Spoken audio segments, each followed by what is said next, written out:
The information I will share with you here is information that high-ranking officials in the Kremlin, senior figures in the Russian Air Force Command, and various intelligence agencies hoped would remain secret, undisclosed, and unexamined for a long time. But things didn't turn out that way. And precisely because of this, Russia's fundamental strategic planning throughout this conflict suffered a shock that no one knew about. Before I get into the subject, I want to tell you something very important. This is not propaganda. This is not a triumphant military bulletin. This is not a provocative escalation statement. What you will learn comes from post-event intelligence assessments, radar signature analysis, and classified military documents that emerged after official obstructions made it impossible to reconcile the evidence. The transparency came about not because it was chosen, but because events transcended the mechanisms of narrative management. Earlier today, Ukrainian defense forces shot down a Russian warplane estimated to be worth approximately $50 million. The aircraft was not endangered. Its course was not altered. Its mission was not forced to abort. It was simply shot down. And the repercussions of this singular loss are reverberating in the corridors of power in Moscow in ways that extend far beyond the plane itself. Because such an event was not planned. For months, Russian air operations were based on a set of well-founded assumptions. It was believed that specific sorties conducted by certain aircraft at specific flight levels and ranges were effectively immune to Ukrainian capabilities. This belief was certainly not superficial. It was confirmed by repeated and flawlessly executed missions. It was validated by established doctrine and operational confidence. This confidence took a hit. According to various defense intelligence experts who followed this conflict, the aircraft was conducting an operation that Russia classified as standard procedure. The mission parameters were recognizable. The flight path was fully defined radio communication. Everything was stable. There were no signs of a threat. And then the aircraft disappeared from radar. Radio contact was suddenly cut off, not gradually, not following emergency broadcasts, not after observable evasive maneuvers. One moment it was recorded on Russian tracking networks, the next moment it wasn't. What followed was not transparency, it was complete chaos. Internal command channels in Russia recorded contradictory situation reports within minutes of the disappearance. Some surveillance systems recorded sudden transmission interruption. Others pointed to a catastrophic event consistent with a hostile attack. There was no immediate unity. And this inconsistency is instructive because when military organizations anticipate losses, they proactively formulate explanation. When they don't, the organizational response begins to disintegrate. Moscow was very cautious publicly on this matter. They offered neither a comprehensive acknowledgement, nor a definitive denial, nor a clearly presented alternative narrative. This silence should not be interpreted as composure, as they were not precisely prepared for such a thing. It represents strategic caution. However, the reaction within Russia's defense apparatus was distinctly different. The aircraft was not merely costly, it was symbolic. It embodied a category of tactical capability that Russia relied heavily on throughout this operation. These were systems designed to achieve effectiveness while remaining outside the areas where Ukrainian forces were presumed to be neutralized. The loss of such an asset under supposedly controlled conditions raises unsettling questions not only about what happened, but also about what additional assets might now be at risk. Contemporary air warfare is built on psychological as well as physical foundation. Pilots conduct their missions differently when they assume certain threats are absent. Military planners design operations differently when airspace is interpreted as permissive. Operational tempos develop around these interpretations. When one of them breaks down, the consequences spread rapidly. According to intelligence professionals examining the accessible information, Ukraine's action does not seem fortuitous. This was not an opportunistic encounter. Chronology, deployment geometry, and execution methodology indicate calculated orchestration. Whatever defensive mechanism was employed, it was activated at exactly the juncture when Russian strategists believed exposure was negligible. That is what renders this development so profoundly unsettled. It indicates that Ukraine is not simply responding to Russian air movements, but examining them, charting behavioral patterns, recognizing operational routines, and calculating patterns are influential in armed conflicts. They generate operational efficiency, but simultaneously generate exploitable predictability. Russian aviation had executed comparable trajectories previously at comparable altitudes at comparable intervals across weeks, occasionally months.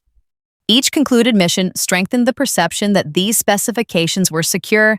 Security in this framework transformed into presumption, and presumptions constitute vulnerability. The elimination of this aircraft does not merely subtract a Russian capability from the operational theater. It necessitates a comprehensive recalculation. Aviators begin questioning altitudes that previously seemed protected.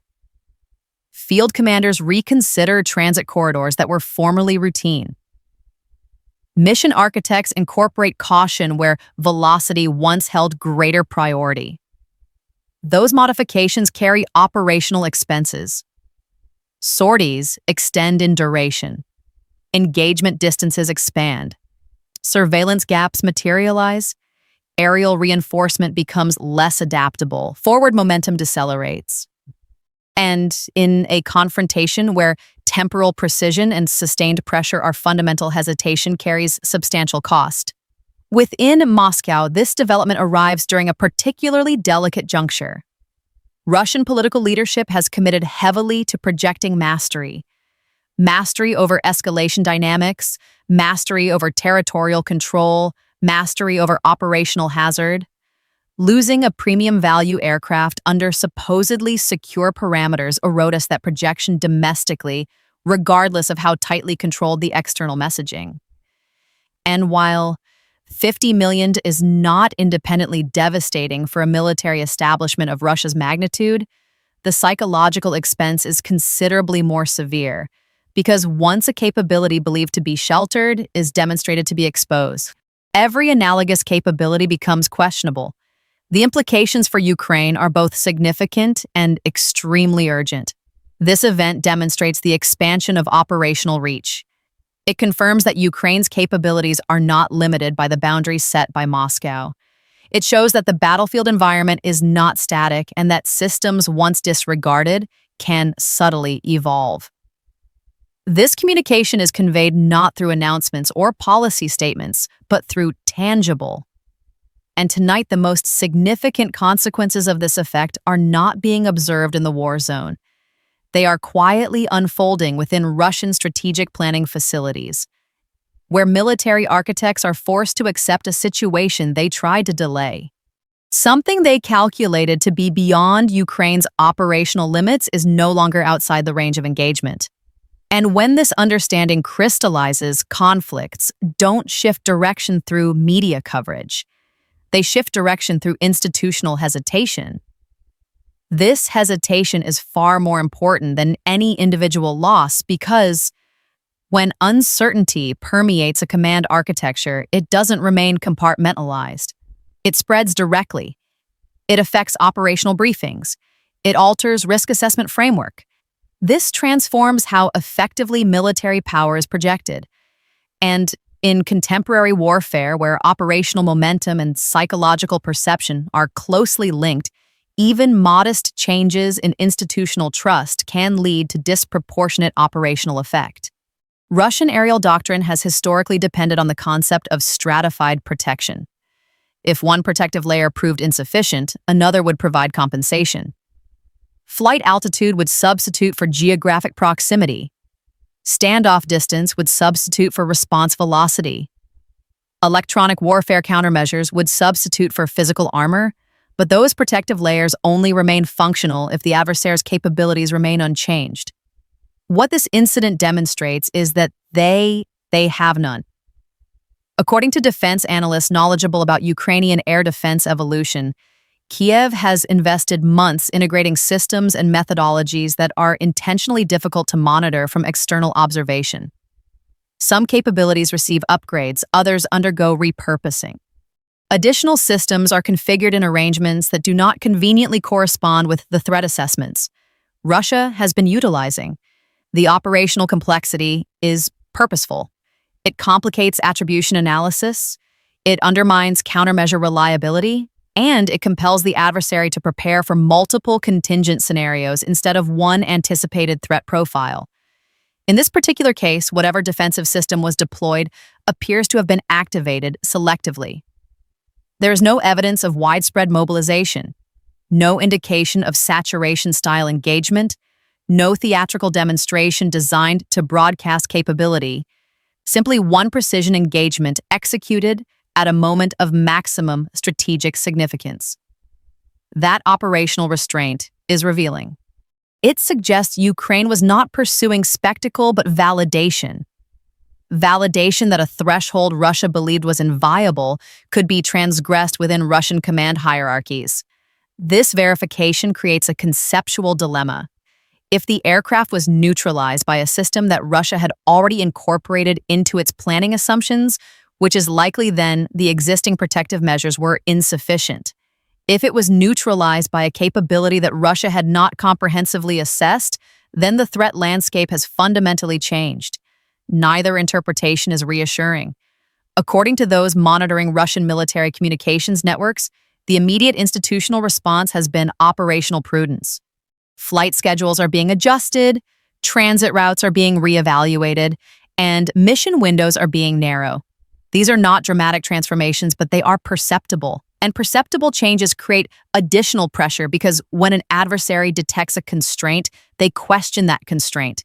This cannot be taken as a guarantee that escalation is inevitable, but it shows that the distribution of initiative is no longer unilateral. Ukraine has confirmed that Russia can create uncertainty where it expects certainty. This uncertainty extends beyond the disputed airspace.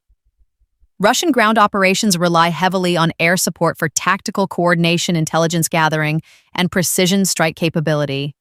When air elements are withdrawn or operate more conservatively, ground commanders experience the consequences.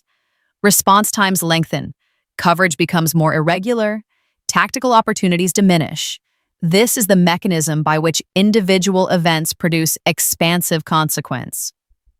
The loss of the aircraft complicates Moscow's approach to information management.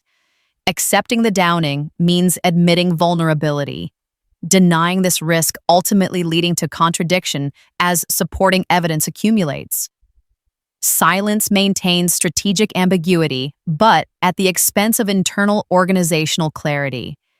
In this case, silence serves a defensive function for a while, but does not address the fundamental operational problem. In Russia's military command structure, institutional credibility is a fundamental rule. Field commanders need confidence that intelligence assessments are correct. Airmen must have confidence in the integrity of operational planning. When an aircraft is lost under parameters deemed secure, this institutional confidence is strained and damaged. Confidence impacts operational performance. For Ukraine, this moment validates a broader strategic approach. Instead of trying to equalize Russia's capabilities system by system, Ukraine has focused on identifying vulnerabilities, exploiting temporal opportunities, recognizing pattern dependencies, and applying selective pressure.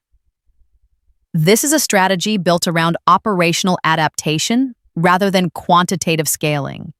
This methodology requires periodic strategic disruption, not sustained tactical success. This incident has caused a strategic setback. It forces Russia to dedicate time and resources to a comprehensive reassessment.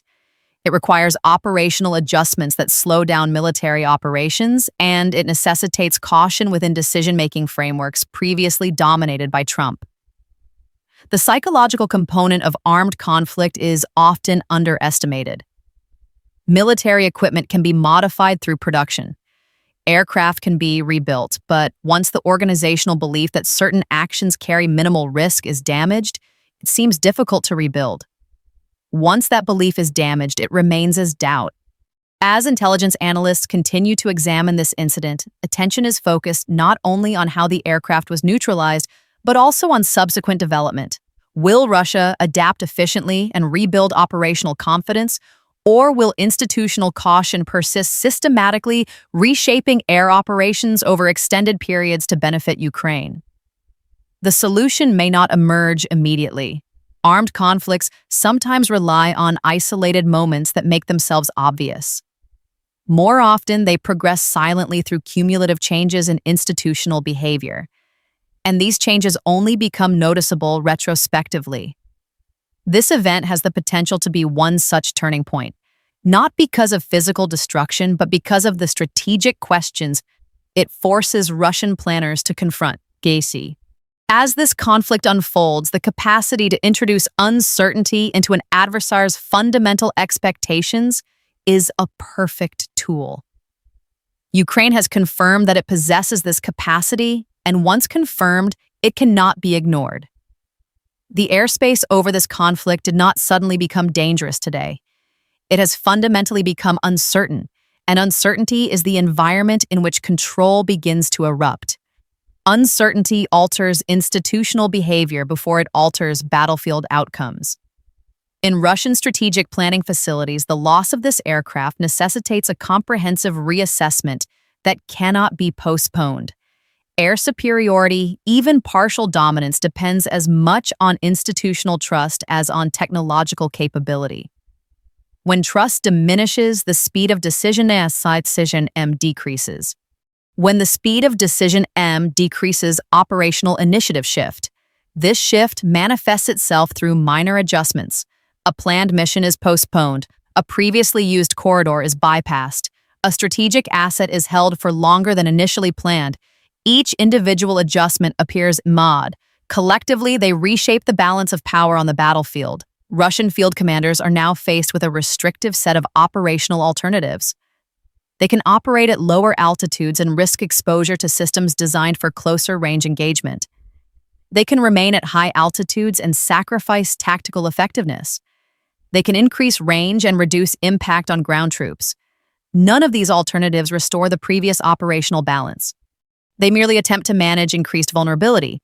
For years, Russian military doctrine emphasized layered superiority, the conceptual framework within which airspace control could be maintained through overlapping defensive architectures and predictable escalation management. This doctrinal framework assumes the enemy remains operationally constrained, tactically reactive, and technologically stagnant. Ukraine has systematically refuted these assumptions. What makes this moment particularly significant is not the tactical visibility of the conflict, but the operational discipline in its execution. There was no immediate effort to disseminate extensive details, no rapid distribution of visual documentation, and no attempt to turn the downing of the plane into a propaganda spectacle. This measured restraint conveys institutional confidence. It demonstrates Ukraine's understanding of the strategic value of sustained uncertainty. By refusing to clearly explain how the plane was neutralized, Ukraine maintains operational ambiguity. Russia now has to develop contingency planning for multiple threat scenarios simultaneously, which is resource-intensive and complicates command decision-making frameworks. In Moscow, political leadership now faces a parallel strategic challenge. Adapting to a fundamentally changed operational environment while maintaining the public appearance of control requires extremely careful adjustment.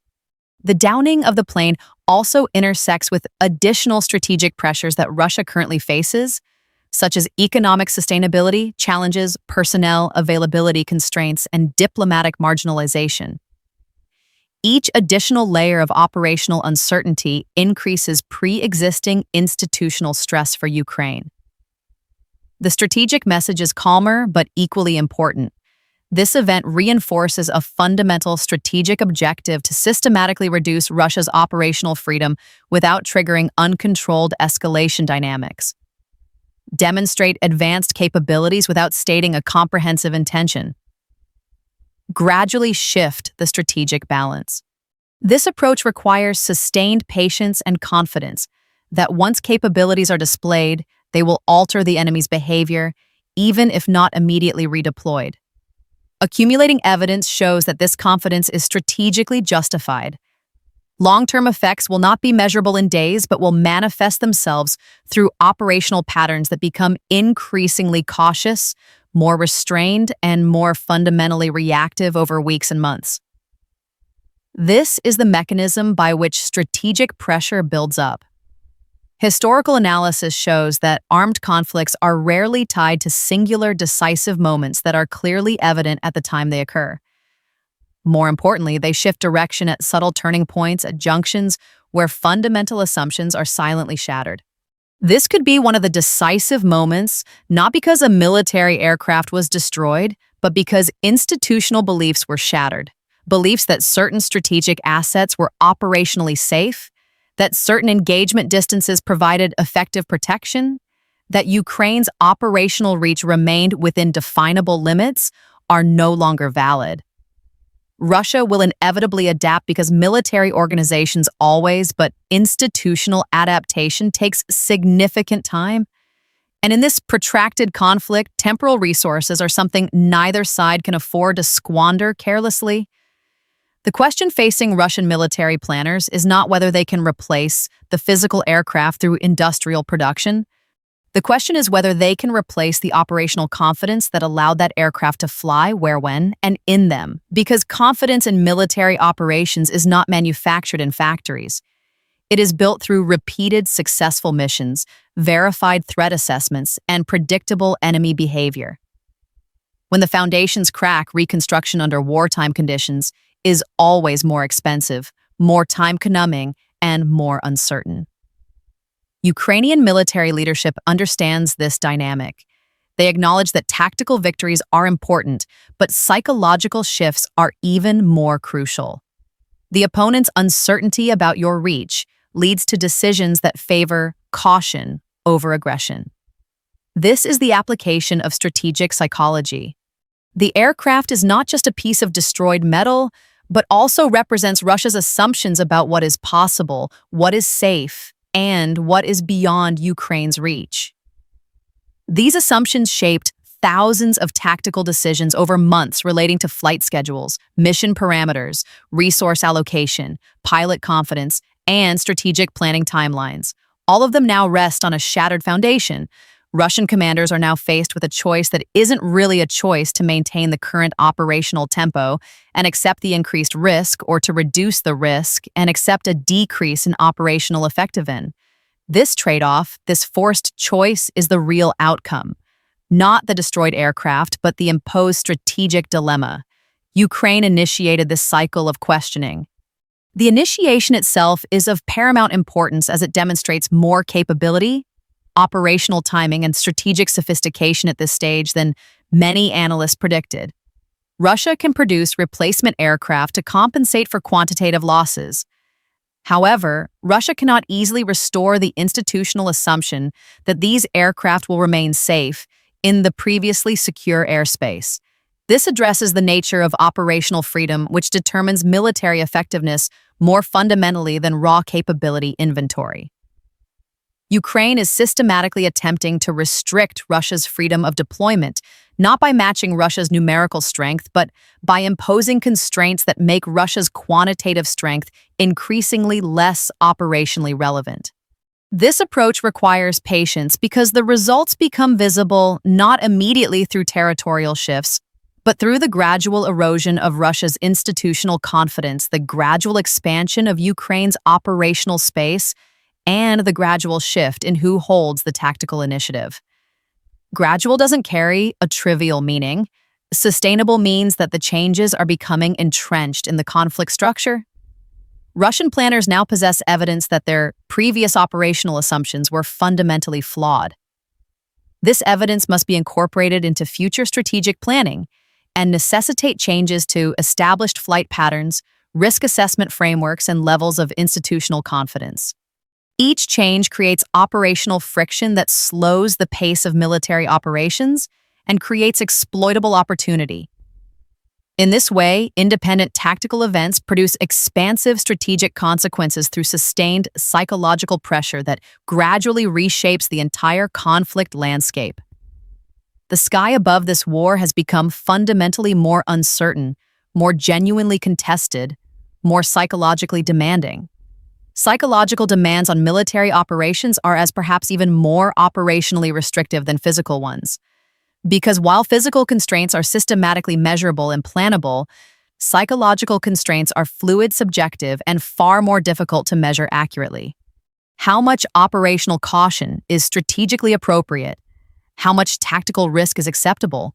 When does cautious caution turn into operational paralysis? These questions require command judgment with incomplete information, immediate consequences, and under constant stress. Russian commanders are now making these decisions more frequently in a greater operational context and with significantly greater uncertainty.